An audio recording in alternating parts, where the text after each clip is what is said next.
червено и бяло. Когато вятъра студен в клоните шепти и зимата още е тук, една старица сребро коса на мартенския праг за здрава мартеници дарява. Бялото е символ на чистота, новото начало, светлината, а червеното на живота, кръвта, силата и защитата. Да, всички знаем, че баба Марта е капризна стара жена, която носи пролетта. Когато е усмихната, времето е топло и слънчево. Когато святоса ражда стоти сняг, бабо Марто, не се сърди, а топлите дни ни донеси здраве и живот. По страхите капе капчука, в клоните вятър шуми, в сърцата ни се ражда червено-бялата радост, любов. Червено и бяло, нишка съдба, възъл за сграве за нова зора. Бабо Марта се сле, носи ни слънце, гони студа.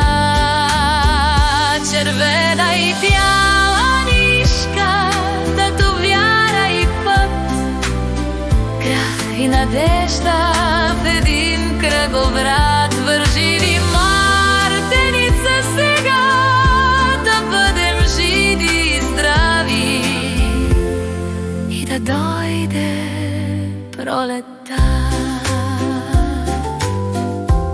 Щеркела кръжи над полето, снегът се топи и се влива в ручея тих.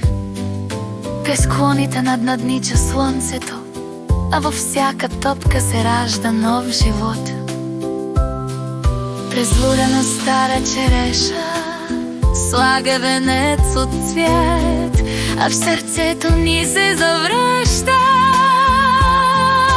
нази първа детска радост жива. Идва пролетта. Червена и бяла нишка, като вяра и път, кръв и надежда в един кръговрат. Върши ми, мартеница, сега да бъдем живи и здрави и да дойде пролетта. Ако се ские слънцето зад облака си, ще вържем мартеница в очакване на пролетта. Нишките имат тайна жива, живота винаги възкръсва. Червена и бяла нишка, като вяра и път, кръст и надежда в един кръговрат. Вържи ми, мартеница, сега да бъдем живи и здрави и да дойде пролетта. Червена и бяла.